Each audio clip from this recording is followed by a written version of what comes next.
Hemos dicho en talleres anteriores que el guardián del umbral es la suma de todos los miedos no resueltos vida tras vida.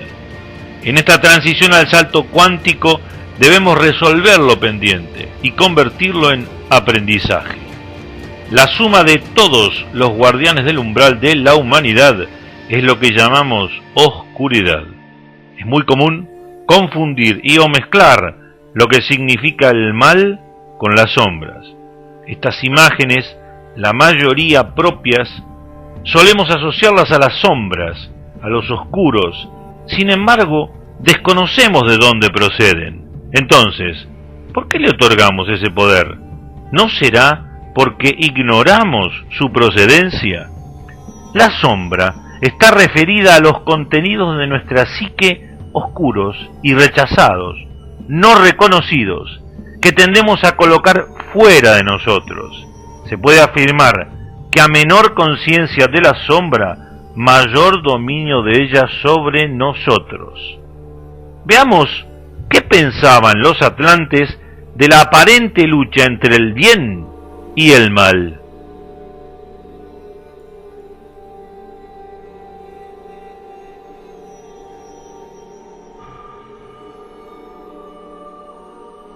Se repiten en la vida hasta que se aprende de ellas.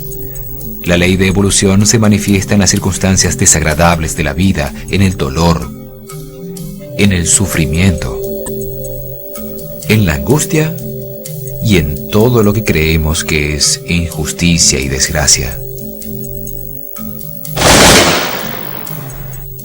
Permite al hombre violar las leyes de la naturaleza, armonía y correspondencia, destruyendo el medio ambiente, causando enfermedades, epidemias y plagas. Permite el desequilibrio, el absurdo y el caos, creando circunstancias opuestas a las leyes inferiores. Permite que existan las intrigas, las guerras, la violencia y el odio. Que se desorganicen los pueblos y se destruyan las estructuras sociales, las empresas y las familias. La ley de evolución aprovecha el enfrentamiento de los opuestos, la confrontación de conceptos, creencias, costumbres, culturas, sentimientos y emociones encontradas. Así logra que los seres humanos reencuentren el equilibrio cuando reconocen y comprenden las mismas leyes que violaron. Solo nadando en contra de la corriente de un río se reconoce la fuerza que genera.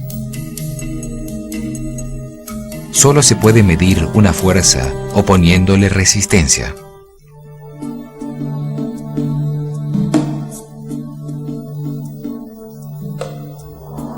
En todas las circunstancias difíciles por las que pasa el ser humano como parte de su destino para aprender lo que no sabe.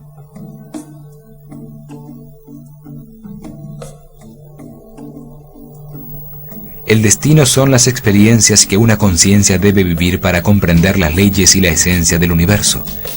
Es como el pensum para graduarse de bachiller en sabiduría universal. Toda situación, por difícil que parezca, tiene un propósito de aprendizaje. Las dificultades se presentan para ser superadas y permitir comprensiones que son parte de un proceso de evolución espiritual. Todo lo que nos cuesta trabajo hacer, lo difícil, forma parte del destino, de lo que venimos a aprender. Se está dentro de la ley de evolución cuando se comprende que los problemas son oportunidades de aprendizaje, y cuando permitimos, entendemos y respetamos las situaciones de aprendizaje de los demás.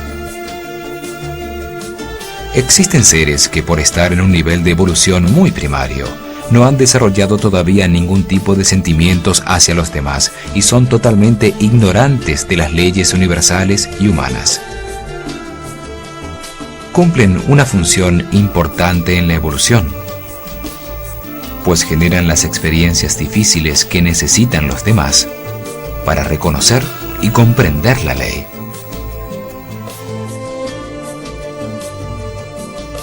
En un nivel más alto se encuentran individuos que ya han desarrollado la sensibilidad, pero que tampoco conocen las leyes universales. Les importa mucho los demás y poco ellos mismos. Siempre tratan de interferir en las vidas ajenas, creyendo estar haciendo el bien. En un nivel aún más alto se encuentran seres que han comprendido las leyes y respetan las experiencias de los demás.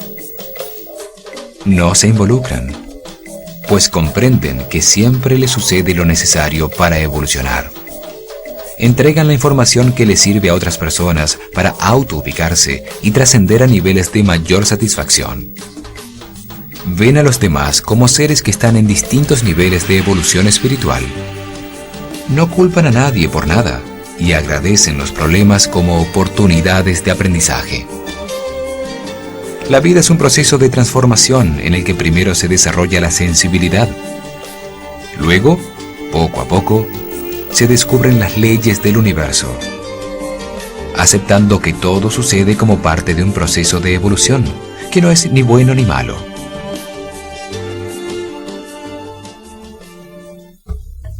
La ley de la polaridad regula la manera en que las dos fuerzas fundamentales del universo se equilibran temporalmente para manifestar la creación.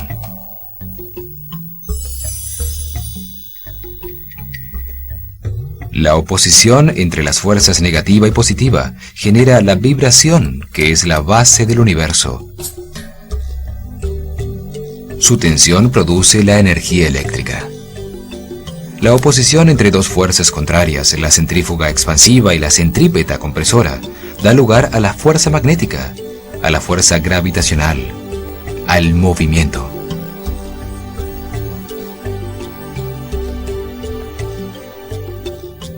La tensión produce la densidad de la materia, el volumen, la masa y el peso.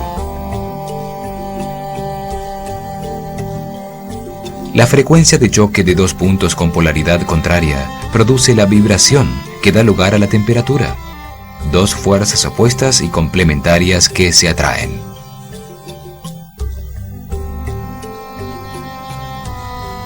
Se atraen el protón con el electrón, y así se crean los átomos y con ellos toda la materia. Se atraen los átomos entre sí para manifestar las moléculas. Lo masculino que suministra información se atrae con lo femenino que la recibe para crear la nueva vida. Lo luminoso y sutil interactúa con lo oscuro y denso para generar las experiencias que permiten la comprensión. A través de la polaridad se da origen a la diversidad.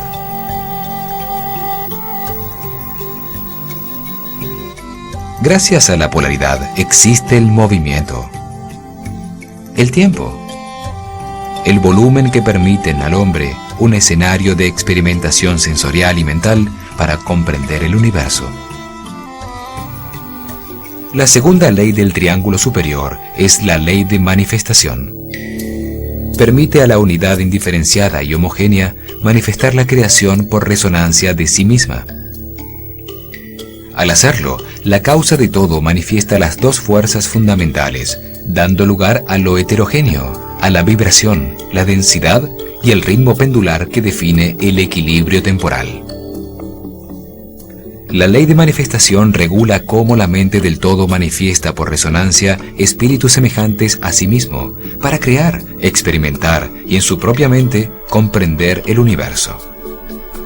Esos espíritus resonados de Dios vibran cada vez más lentamente hasta densificarse en la materia, en un viaje evolutivo a través de experiencias en la vida que le permiten comprender que el amor es el principio y el fin del universo.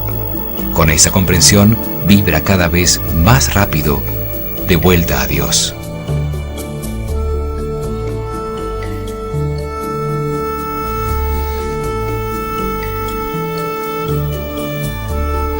La vida es una sucesión de experiencias para permitir al hombre comprender que todo en el universo sucede por amor. Cuando esto se comprende, la conciencia del hombre se libera de la necesidad de experimentación en la vida y regresa a Dios.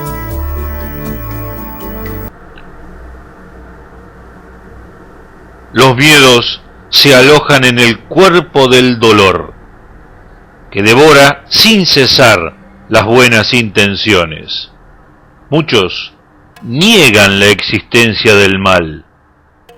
Veamos ¿de qué es capaz este devorador?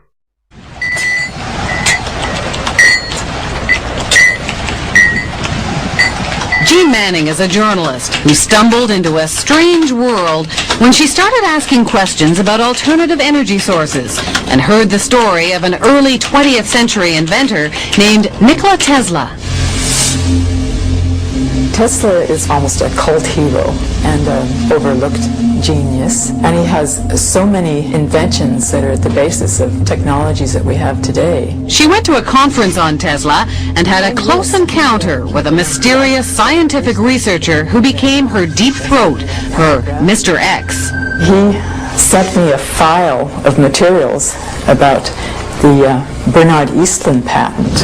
About a month ago, the U.S. Patent Office granted a patent to a Houston-based scientist, Dr. Bernard Eastlund, for an invention which Dr. Eastlund says could be used to change the weather. Dr. Eastlund says the invention could also be used to disrupt communications all over the world and might be used to destroy or deflect a missile attack. The Eastlund patents had the ring of the mad scientist aspect of Tesla. Tesla talked about this Tesla shield around the planet and talked about particle beam weaponry, something called a death ray. Death ray? Jean wasn't sure where all this was leading until Mr. X called again. And he said, the maniacs are actually going to do it up in Alaska. Mr. X's maniacs were in the U.S. Pentagon, and he was convinced they were conspiring to build Bernard Eastlund's Sky Zapper under the guise of a nice little research project deep in the Alaskan bush called HARP.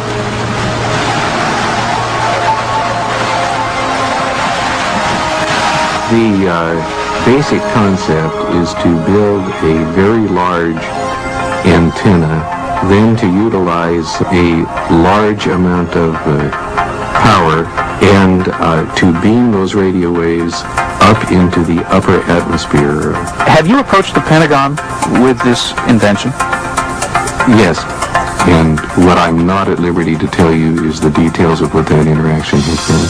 The word spread through the Alaskan bush, and soon a band of suspicious Alaskans set out to warn people about what they saw as the U.S. military's secret agenda.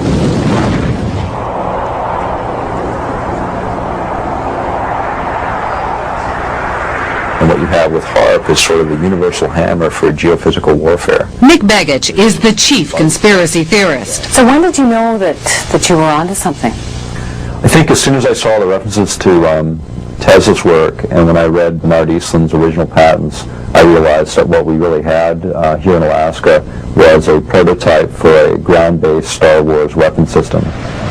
HARP is a non-classified project run not by Bernard Eastlund, but by the U.S. Army and Navy. The official HARP story is told by one man, John Heckscher. It consists of several types of transmitting instruments and numerous scientific instruments that study the natural ionosphere and the ionosphere that has been perturbed by the instruments that we are building. The ionosphere is a sea of electrically charged particles in the upper atmosphere, and the instrument is a powerful radio wave transmitter. Does it have any military applications? The site itself is strictly a scientific research site. Perhaps the outcome of some of the science, perhaps some of the results, could be applied in the military to military systems.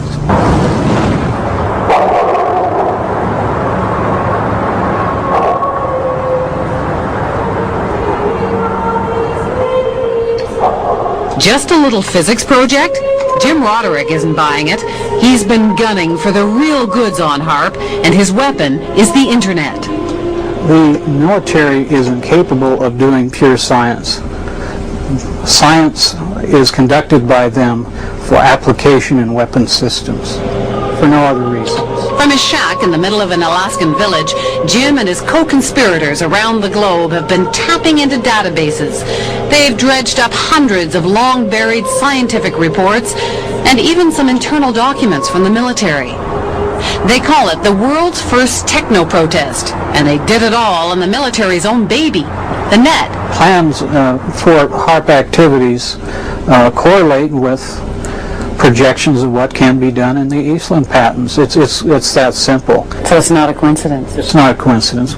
Well, I hate to disagree with you, but it's not his patent that we're building. Superficially, yes. They send energy up into the ionosphere, but the Eastland patents require huge, prodigious, in fact, amounts of power, like 100 billion watts.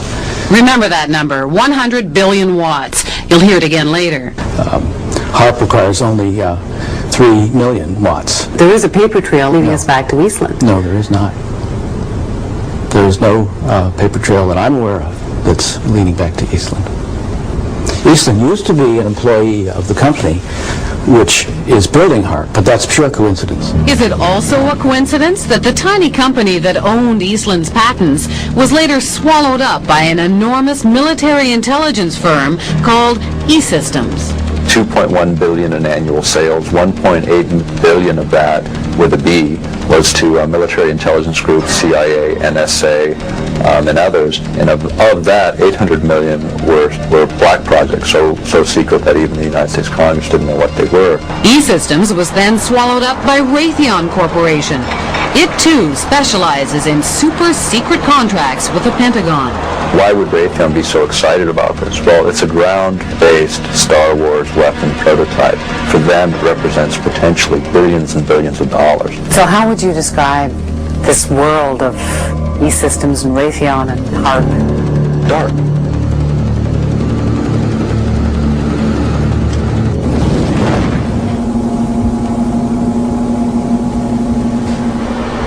There's a lot of people around here that have a really lot of strange ideas, and I think many of them are pretty bizarre.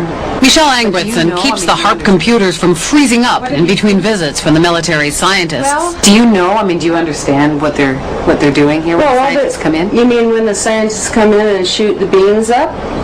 Yeah, they're shooting the beams up, and I think that heats a little small space in the ionosphere, and then you've got guys that are sitting on computers, and you've got people putting up weather poles that measure weather and everything like that. There's something spooky going on here.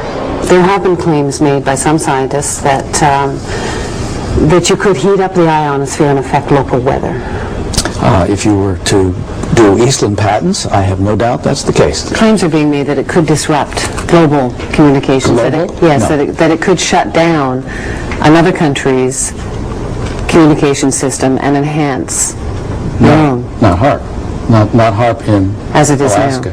now. No. But you couldn't disable any systems? Those that use, if the systems used a path which was accessible to the HAARP beam, yes. Starting to sound like Eastland's invention to you? Well, remember, John Heckscher says HAARP has nowhere near the power levels Eastland talked about. It seems like this entire thing has been a matter of disinformation. Eric Nashland understands the military. He spent 15 years in the service as a radio engineer. He knows deception. It came to our attention that there was a document, a technical memorandum, I think it was 195 or something like that. And reading right in the front of it, they said that, bottom line, although this is here, it does not constitute publication. It doesn't exist. It basically doesn't exist. So it was kind of like, wow, here's the document that doesn't exist. We're talking several hundred pages of document that doesn't exist on a project that is completely unclassified and open to the public. We got it through friendly folks in white spots, but it really lays out, these are notes from a conference that really break down where they were going to use this technology and how this technology was going to be applied. Remember the 100 billion watts debate? Well, for Nick Begich, this document was pay dirt. And in the document that we uncovered, the actual desired level of these researchers is 100 billion watts, and there we're talking something closer to the order of what Bernard Eastland envisioned. You must be familiar with Technical Memorandum 195, which talks about a desired level of 100 billion watts. Which memorandum? Technical Memorandum 195. I'm not familiar with that number. Well, it's about 600 pages. And I mean, you may not acknowledge it because it hasn't been published, but it exists. I've seen it. I don't know what Technical Memorandum 195 is, because I haven't seen it. This is a published document. It's non-released. And it's the word games that John Heckscher plays and the word games the United States military plays, and it's the word games they continue to play, and those are the things that need to end. Zap incoming missiles, disrupt global communications, and engineer the weather. And ready? There's one more. Some people believe the technology being tested here could be used for sinister projects involving humans. Radio waves messing around with people's brain waves. And guess what? The military denies this one, too.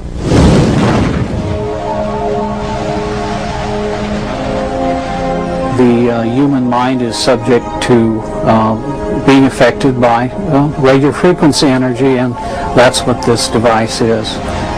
In other words, you can move the moods of large populations using this kind of technology. So now we have not just maniacs in the Pentagon, but a bunch of Dr. Strangeloves? Pretty weird stuff. But scientists have been experimenting with radio frequencies on animals' brains for decades. And the military has followed it all very closely, especially once it found out the Russians were onto it.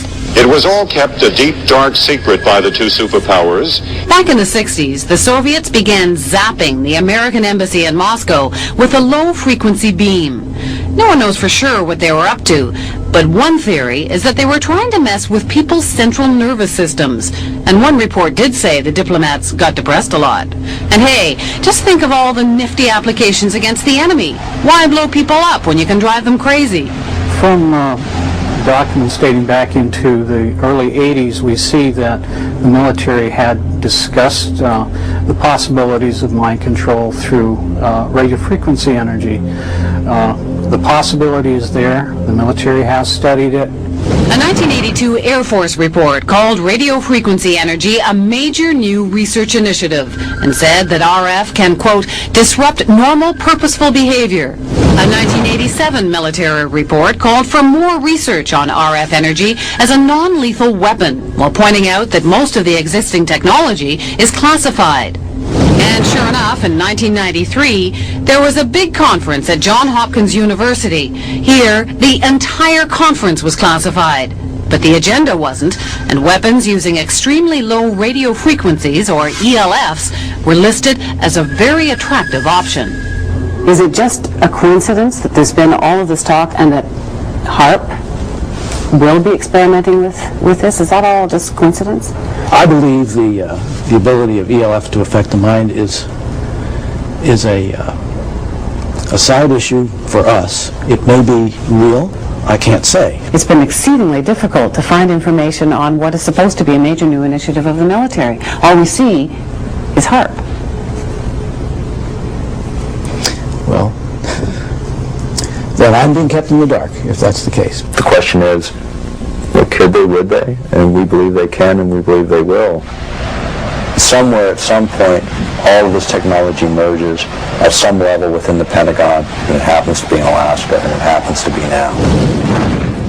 It isn't just conspiracy theorists who are concerned about HAARP. In January of 1999, the European Union called the project of global concern and passed a resolution calling for more information on its health and environmental risks. Despite those concerns, officials at HAARP insist the project is nothing more sinister than a radio... Debajo de la máscara social que usamos todos los días, tenemos un lado oculto de sombra, una parte impulsiva, herida, triste o aislada que generalmente tratamos de ignorar. La sombra puede ser una fuente de riqueza emocional y vitalidad, y reconocerla puede ser un camino para sanarse y para una vida auténtica.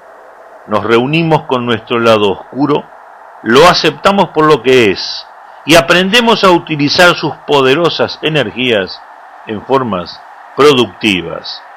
La sombra sabe por qué las personas buenas a veces hacen cosas malas. Lo que no nos atrevemos a mirar en nuestro interior, tendemos a proyectarlo afuera de nosotros. Todos llevan una sombra, y a menos que esté encarnada en la vida consciente del individuo, más negra y densa es. De todas maneras, forma un impedimento inconsciente, frustrando nuestras mejores intenciones. Jung dijo una vez que conoció a un hombre distinguido, un cuáquero, que no podía imaginar que hubiese hecho nada malo en su vida. ¿Y sabes qué le ocurrió a sus hijos?, preguntó Jung.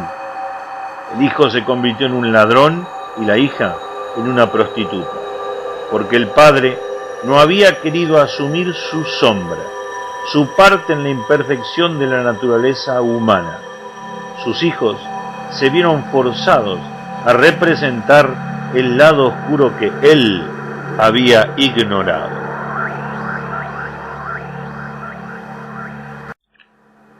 Rechazar, negar, culpar a otros, dar explicaciones demasiado elaboradas sobre nuestro actuar irracional son mecanismos para defenderse de la sombra. La nueva espiritualidad propone el encuentro con lo divino, excluyendo la exploración y depuración de las partes más groseras de la psique humana, vendiendo la trascendencia y la iluminación en cursos de fin de semana.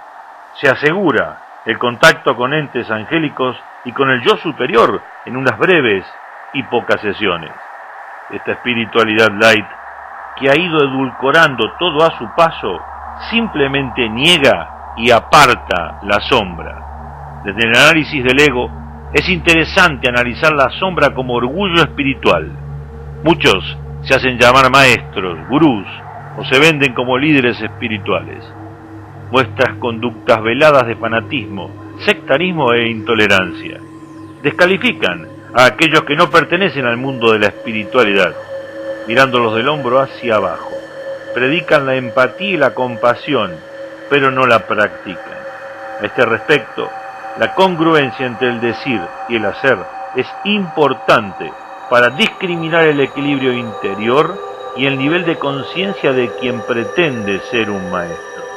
Además, valga la acotación, el verdadero maestro nunca pretende serlo, sencillamente lo es. La sombra también puede aparecer como poder en la dependencia que generamos en el consultante. La falta de autoobservación ha hecho que el hombre pierda su norte. ¿Cómo reacciona Gaia a esto? Coincide con que el mundo científico anuncie cosas similares y coincidentes en la fecha, pues ya la cuestión es un poco más peliaguda. Sí, ¿no sabe uno si hace ya la mochila o no? Exacto. Entonces nuestra labor ahora es explicar científicamente lo que anuncia la ciencia junto con lo que dicen los mayas. Exacto. Hay programas de televisión que se dedican a hablar de estas cosas ya de los mayas desde el punto de vista, digamos, apocalíptico. ¿No? O sí. apocalíptico. Y nosotros vamos mezclando las dos cosas e intentar aclarar. Ya comentamos tormentas solares, lo volveremos a comentar dentro de nada. Pero así a grosso modo dicen, por un lado, tormenta solar para el 2012. Exacto. Por un lado, el Apophis que va a pasar por el 2012, después pasa varias veces, pero quién sabe lo que va a ocurrir en el 2012. Pasa, de todas las veces que pasa, ve cuál pega o no pega. Exacto. Y también dicen que se van a invertir los polos de la Tierra, también. Es decir, que el polo norte va a estar en el sur y el sur en el norte. Esa profecía maya, no es que hayan dicho los mayas literalmente eso, pero quieren hacer referencia por las causas. Ha cogido fuerza con respecto a que la NASA ha anunciado, entre comillas, que puede haber una inversión de los polos en los próximos años, pero claro, puede ser desde 1 hasta 1000. Sí, claro. La parte apocalíptica pues hace un cálculo y dice, eso va a ser el 21 de diciembre de 2012. Lo curioso del asunto es que la ciencia no sabe exactamente cuándo va a ocurrir. En fin, ya veremos. Pero vamos a hablar de esto de la inversión de los polos y de qué se trata. La Tierra tiene un polo norte y un polo sur. Sí. Lo sabemos todos porque de pequeñito nos han enseñado lo que era una brújula. Claro. Y ahora tenemos los GPS y gracias a que el polo norte está en el norte y el sur está en el sur, pues podemos guiarnos y saber situar cada lugar en su sitio. Efectivamente. El problema es que cada cierto tiempo, y esto es científico, la Tierra está sometida a una inversión de los polos. Habría que especificar entre dos conceptos, la inversión geomagnética y la inversión polar. Verán, la inversión geomagnética quiere decir que el polo norte magnético, lo que marca la brújula, pasa a estar en el lugar contrario, en el sur, y la del sur al norte. La inversión polar significa... O intercambio polar. O intercambio. Significa que la cosa se complique bastante más. Y puede ocurrir como, por ejemplo, Que cambia la rotación de un planeta, ¿no? mismamente el caso de Venus. Venus gira al revés Al que la revés que Tierra. la Tierra. Y si hablamos de Urano, Urano está de lado. Vale. O sea, Urano no gira así, Urano gira así. al revés. Eso es causado por algo verdaderamente fuerte, como un impacto de otro planeta. Sí, que cambie la rotación, que cambie el magnetismo, ¿no? Bien. Lo que se espera es un intercambio del lugar donde están los polos magnéticos. ¿Y eso por qué ocurre? Verá, la Tierra dentro tiene una esfera de hierro fundida. Sí. Y esa esfera que hay dentro de la Tierra, que ya es una esfera, está dando vueltas constantemente. Vale. ¿Qué Es un ocurre? fluido, ¿no? Claro, los electrones que se desprenden de ahí, con ese giro, genera un campo magnético tipo dinamo. Sí. Eso que tienen las bicicletas, que tú sabes que lo pones contra la Algo rueda. que le da la energía. Claro, que gira y provoca luz. Bueno, pues lo que genera el núcleo de la Tierra es un campo electromagnético. Esos electrones que se generan allí atraviesan toda la Tierra y sale por fuera. Y eso es el campo magnético de la Tierra que nos protege de las radiaciones solares, en fin, de una serie de factores, ¿no? Vale. Digamos que nos mantienen vivos de ataque de otras partículas exteriores. Bueno, pues ese núcleo que está girando, Sí. en algún momento deja de girar ordenadamente. Vale. Se forma un pequeño lío y ocurre lo que se llama la inversión. ¿Entendido? Sí. Bien. Tú dices, bueno, muy bien, eso Gira y se para gira y y... se para, pero ¿eso por qué ocurre? Exacto. Bueno, la gracia es que, fíjate Patricia, el campo electromagnético de la Tierra, Sí. el campo magnético, no siempre es igual. Ah, ¿no? No, aumenta y disminuye. Ah. Hay veces No que es hay más. continuo, entonces. No la gravedad, no confundamos. Ya, ya, El ya. campo. Sí, el campo magnético. Entonces, ahora mismo estamos en un mínimo aceptable, es decir, hay menos campo magnético que en otras ocasiones. Sí. Y los científicos dándole vueltas a ver si eso es lo que lo provoca, si cuando llega a un mínimo, pues es cuando ocurre la inversión. Resulta que no tiene por qué, porque no hay siempre una caída de ese campo magnético. Vale. Haciendo cálculos, si eso fuera así dentro de 500 años, el campo magnético sería cero. No tendríamos campo magnético. Vale. Adiós, muy buena, ya la hemos liado. Ya de... Con lo cual, normalmente va a haber pequeños cambios y luego sube y luego... Sí. Pero investigando descubrieron que en la Tierra existen dos campos magnéticos. Ah, no solo tenemos... Eso ya lo sabía, tenemos ¿verdad dos. que no? No, eso ya no. ¿Ves? Ahí te he Tenemos pillado. dos. Esos campos. Uno, el campo magnético que se genera, precisamente, que genera el núcleo, Vale. con el polo norte y el polo sur. Y otro, uno que se llama campo magnético distribuido. Que está un poco más hacia Te afuera. cuento, ese campo magnético lo genera la corteza del núcleo. Es decir, uno lo genera el núcleo, El interior, que es el vale, intenso, sí. y otro lo genera la corteza, que es un campo magnético más envolvente y más débil. Los científicos sospechan que cuando el campo magnético principal disminuye por debajo del nivel del distribuido es cuando ocurre esa inversión de los polos. Es cuando la cosa Vale, se vale. da. Cuando se descompensan unos Sí, con cuando respecto el al campo otro. magnético principal Es más débil genera el que... núcleo es más débil que el distribuido. Vale. Fíjate qué cosas más curiosas Pues se sí. aprenden todos los días. Pues sí. Tanto con científicos, voy a leer el nombre porque es de estos complicados, tengo que encontrarlo por aquí. La verdad que ahora no lo voy a encontrar. A ver.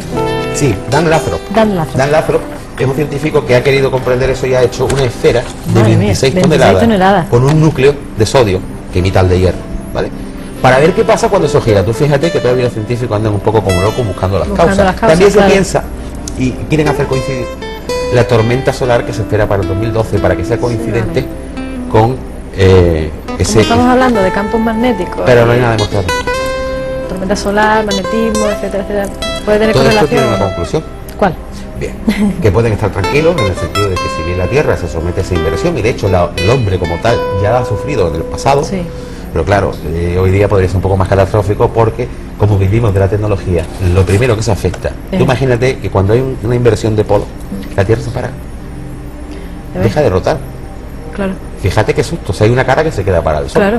Después se recupera, pero tú imagínate ahora todos los GPS y todos los aparatos de orientación Ya ves. electrónicos que pierdan el norte. Tú sabes que si has perdido el norte, bueno, pues cuando todos perdamos el norte, No tienes orientación. claro, puede ser bastante caótico. Claro. Eso no creo que sea lo suficiente para que la humanidad nos vayamos al garete. No, pero si se junta con Apophis y la tormenta solar, ¿qué hacemos? Pero hay otra cosa más. Ah, ¿y otra? Sí, que te la quería contar porque Madre mía. seguramente esa no ¿Cuál? lo sabías. ¿Qué ocurre ahora? Hay gente que sospecha Sí. que esa inversión de los polos, Sí. esa tormenta magnética y toda esa desgracia sea por culpa del planeta X. Vaya. Un planeta X. No es un planeta porno. Ya, ya, ya. Se llama planeta X porque todavía no lo han terminado de descubrir.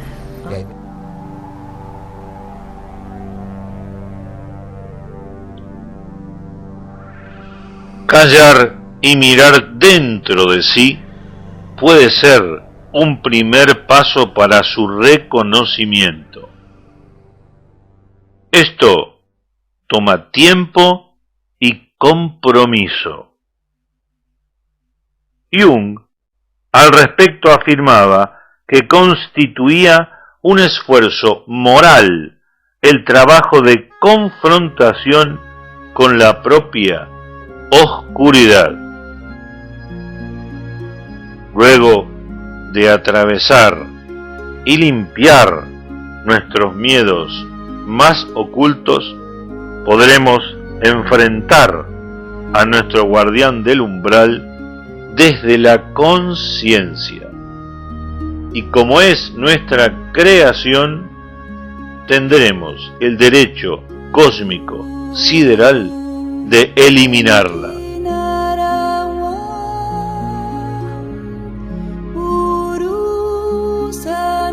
¿Cómo podemos ayudar en este proceso?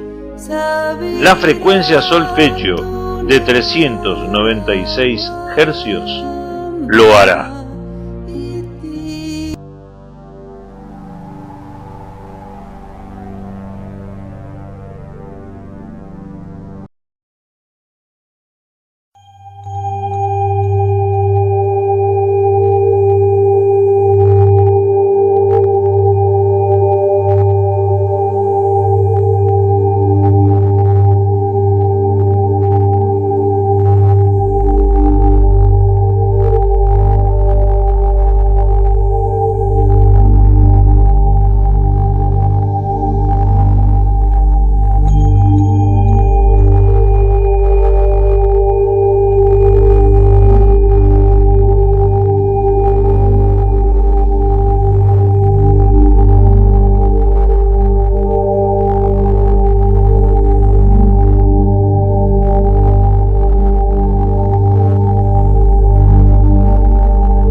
El trabajo con la sombra esencial es este: que se conozcan a ustedes mismos plenamente, desde tantos ángulos como se necesite, para que puedan atreverse a liberarse, sin ser ni juez, ni jurado, ni fiscal, ni defensor. No dan explicaciones ni las piden. Están en casa, en su lugar, entre el sol y la luna. Prepárate para el acuerdo final con nuestra sombra y provocar la iluminación.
Shanti